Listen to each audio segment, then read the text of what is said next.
Այլևս դուք բացի նախկին նախագահներից, նաև քաղաքացիներին ու լրագրողներին նաև այսօր առաջարկեցիք իրենց ցույց տալ մեր վերջին շրջանի սպառազինական ձեռքբերումները, ինչպես նաև ինժեներական ու տեխնիկական նորարարությունները։ Հետաքրքիր է, ինչ արձագանք կա քաղաքացիներից, արդյոք խմբեր կան, որ արդեն դիմել են, արդյոք բոլոր քաղաքացիները կարող են հայտ ներկայացնել, եւ նաև մի երկրորդ հարց, ինչ կարծիք ունեք զորահանդես կազմակերպելու եւ այսպիսով բոլորին ցույց տալու մեր ձեռքբերումները։ Շնորհակալ եմ։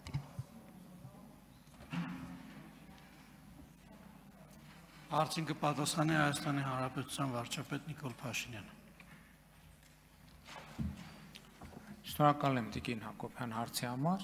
Եթե չեմ սխալվում, ազգային ժողովի ամբիոնից էր, ես նաև ընդդիմությանը, եթե չեմ սխալվում, առաջարկեցի, որ կարող ենք նաև շրջայց կազմակերպել, ինժեներականի մասին էր այն ժամանակ խոսքը, բայց հիմա այո, քանի որ էլի կարծում եմ, որ կարևոր է, որ մեր հանրությունը իմանա, որ այդտեղ էլ ընդդիմության պնդումները սուտ են, մենք այդպիսի առաջարկով հանդես ենք եկել եւ այո արդեն կան, այսօր առավոտ եմ հետաքրքրվել, արդեն բավականին մեծ թվով քաղաքացիներ դիմել են եւ մենք առաջիկայում կկազմակերպենք։ Բայց ես տեղյակ եմ, որ Պաշտպանության նախարարը նաեւ ընդհանրապես խորհրդանին, ազգային ժողովին հետ առաջարկություն է արել։ Ինչ վերաբերվում է զորահանդես իրականացնելուն, դրա հետ կապված կան կարծիքներ, որ դա պետք է անել, կան կարծիքներ, որ դա պետք չի անել, ամենատարբեր նկատառումներով, հիմա նաև Ադրբեջանում տեղի ունեցած զորահանդեսից հետո Հայաստանում էլի ակտիվացել են այդ թեմաները, բայց մենք անկեղծ ասեմ, մենք կենտրոնացած ենք խաղաղության եւ խաղաղության օրակարգի վրա, բայց նաև մյուս կողմից մենք հասկանում ենք, որ մեր հանրությունը պետք է դա նաև տեղեկատվական անվտանգության մաս է, որպեսզի չկարողանան սխալ տեղեկություններ տարածել։ Ես կարծում եմ, որ օրինակ եթե մենք անեինք, երբ չգիտեմ, ասենք օրինակ նոյեմբերին կամ դեկտեմբերին, եթե որոշում կայացնեինք, բարձր դեկտեմբերին տենց առիթ չկա, ես կարծում եմ, որ շատ տպավորիչ կլիներ եւ կարծում եմ, որ նաև մեր այցելությունների մասնակցող քաղաքացիները դրանում կհամոզվեն։ Այո, բոլոր քաղաքացիները կդիմեն, կարող են դիմել, բայց իհարկե որոշակի ստուգման գործընթաց կանցնի մեր հատուկ ծառայությունների կողմից, որպեսզի մենք այդտեղ խնդիրներ չունենանք, բայց ես գիտեմ, որ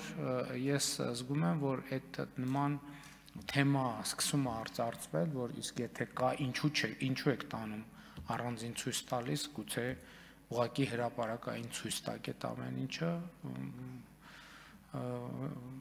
դա գիտեմ, որ կա այդպիսի թեմա, գիտեմ, որ այդ թեման գուցե եւ ակտիվանա, գիտեմ, որ ակտիվանալու են նաեւ այն անձինք, ովքեր դեմ են այդ տրամաբանությանը, բայց կնայենք, կդիտարկենք, կքննարկենք եւ որևէ որոշում կկայացնենք։ Ունեք արձագանք։ Շնորհակալություն եւ քանի որ խոսեցինք ընդդիմությունից, պարոն վարչապետ, ուղղակի հիշեցնենք մեր քաղաքացիներին, որ տարբեր թեմաների հետ կապված թե բանակցությունների ընթացքի, թե խաղաղության օրակարգի հետ կապված, երբ որ քննադատություն է հնչել այստեղ եւ դուք առաջարկել եք, որ իրենց ցանկացած ֆորմատով պատրաստ եք, փակ ֆորմատով, ցանկացած ձևաչափով քննարկել իրենց հետ, այդ առաջարկը մշտապես մնացել է անարձագանք։ Ես հիմա էլ եմ ասում, տեսեք, ես արդեն նախկին 3 ղեկավարներին առաջարկել եմ, ես իհարկե մեր գործընկերներից շատերը տեսել են, եղել են, տեսել են, նաև ընդդիմությանն եմ առաջարկում, որ կարող ենք այո կազմակերպել, եթե իրենք ցանկանան, դա քաղաքական պարզաբան չի, մենք կարող ենք կազմակերպել եւ ցույց տալ։ Եթե ու սա շատ կարևոր է, եթե իրենց բարձրացած հարցերի մեջ իրենք անկեղծ են, ինչ են գալիս, ինչ են ասում ենք եկեք տանենք, որ ասում եք այ այս կրճատեցիք, այն քանդեցինք, այդ քանդեցինք, վերացրիք, բանակը վերացրիք, զինված ուժերը վերացրիք, Հայաստանը զինաթափեցիք, այս արիք են արի,